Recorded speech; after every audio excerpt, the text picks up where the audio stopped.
আসরে পিলে আস, আসরে পিলে আস, ডাকুছে মুই তুমর ভগ্নাংশ, আস আস। পুরা জিনিসকু ভাগ ভাগ কলে খণ্ডটি অটে ভগ্নাংশ। লোভ বিভক্ত কহর লেখি মতে করিব পুনি প্রকাশ।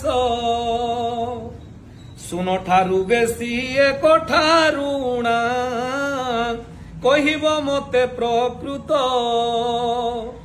এক ঠারু বেশি অসীম যায় মু অপ্রকৃত রূপে খ্যাত। লোভ এক হই হর সমানরে